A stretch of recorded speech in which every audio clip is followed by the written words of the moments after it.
Give it up. Give up that war. You know, the war that you have to really fight is the war against yourself.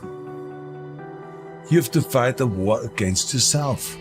Now, it's not easy to look in the mirror and to change your own life. It's hard as hell. You have to take responsibility. You have to learn new things. You have to feel uncomfortable. Good, because discomfort is how we grow. That's how we become strong. If you run away from discomfort and resistance your whole life, you will always be weak. And most people don't like being uncomfortable. If you don't want to be uncomfortable, please do not pursue success, because success is a very uncomfortable feeling. And I just learned to be comfortable being uncomfortable. Your comfort zone is irrelevant. What matters is, what are you trying to do with your life? Future you is going to give you advice on what to stop, what to start, on what a more courageous action would be. What's the first thing they would tell you to be or do to be more courageous? You ain't gonna have much of a life. If you play it safe, you won't have much of a life. Life is risk. It take courage to pursue your dream.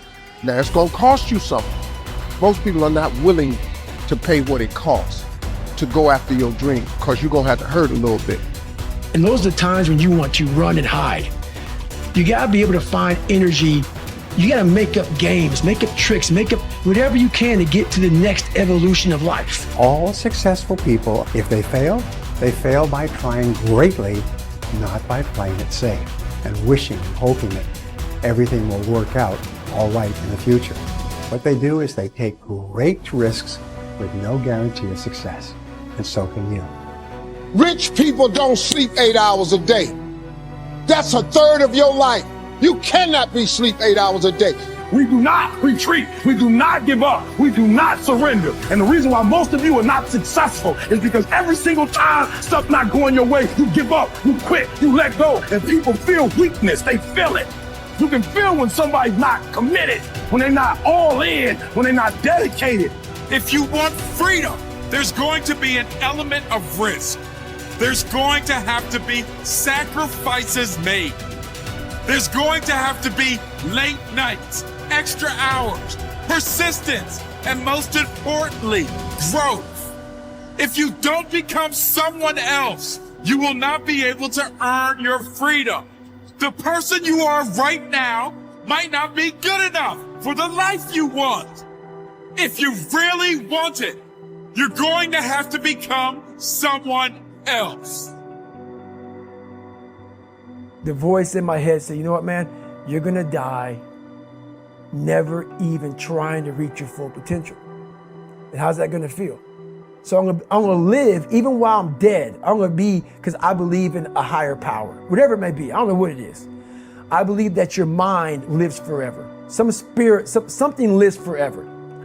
I'm gonna be haunted by the mere fact that I literally just, that's what I was. You wasted that life. That's what I was, man. You look back and here lies David Goggins, a punk. That's it.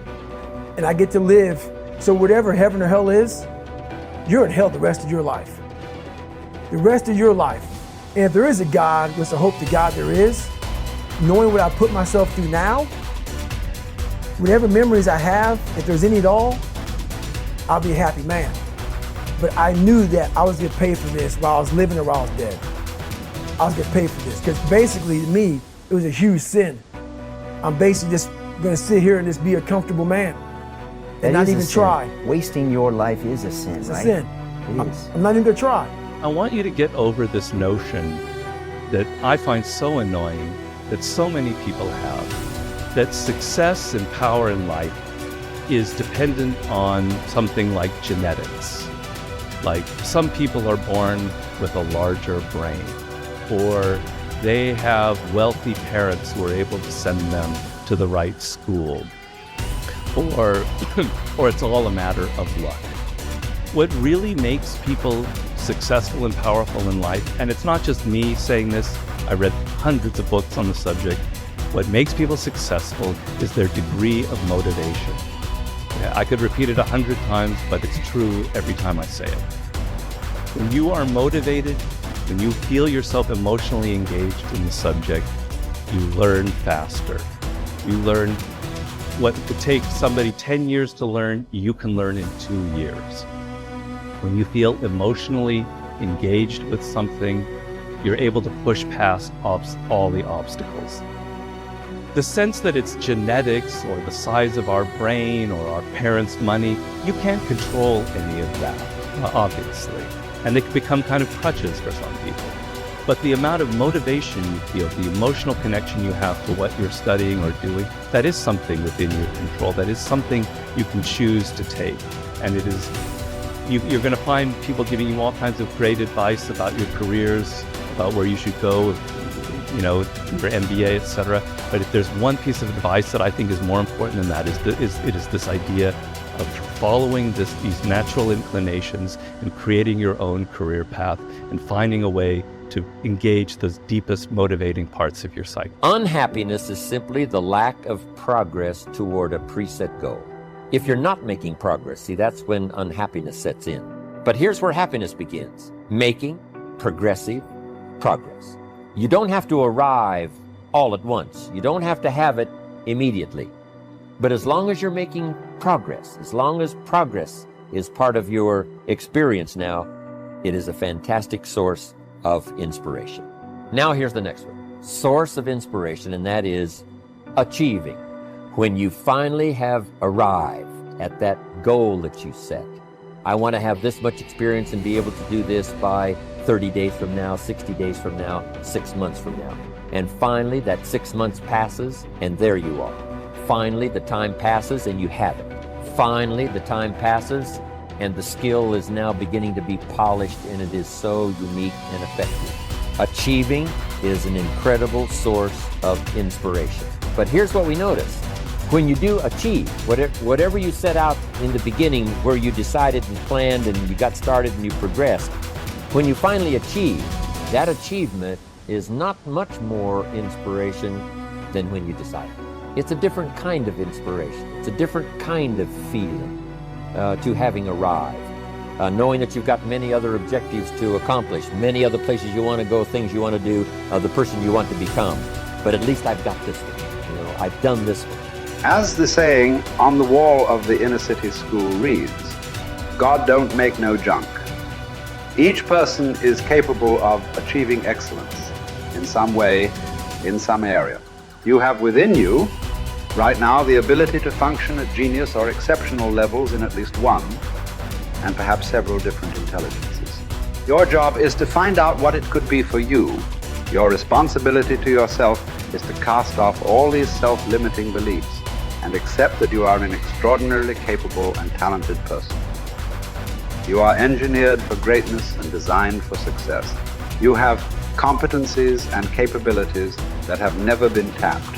You have the ability within yourself right now to accomplish almost any goal you can set for yourself if you are willing to work long enough and hard enough to achieve it. The good news about beliefs is that all beliefs are learned. They can therefore be unlearned, especially if they are not helpful. When you came into the world, you had no beliefs at all about yourself, your religion, your political party, other people, or the world in general. Today, you know a lot of things. But as the comic Josh Billings once wrote, it aren't what a man knows what hurts him. It's what he knows what aren't true. There are many things that you know about yourself that are simply not true. And these are almost always in the area of self-limiting beliefs. The starting point of unlocking more of your potential is for you to identify your self-limiting beliefs and then ask, what if they were not true at all? What if you were possessed of an extraordinary ability in an area where you didn't think you were very good at all, such as selling, entrepreneurship, public speaking, or money-making? Everywhere I go throughout the world, I have taught these principles to many tens of thousands of people. I have filing drawers full of letters from people who had never heard this idea of self-limiting beliefs before. But once they heard it, they changed their entire attitudes towards themselves. They began to see themselves as far more competent and capable in key areas of their lives than they had ever been before. In no time at all, they began transforming their lives and changing their results. Their incomes doubled and tripled and quadrupled. Many of them became millionaires and multimillionaires. They went from the bottom of their companies to the top, from the worst performer in their sales forces to the highest earning person in their companies. After they changed their beliefs about themselves and their personal potentials, they learned new skills and took on new challenges. They set bigger goals and threw their whole hearts into achieving them. By questioning their beliefs and by refusing to accept that they were limited in any way, they took complete charge of their lives and careers and created new realities for themselves. And what countless others have done, you can do as well.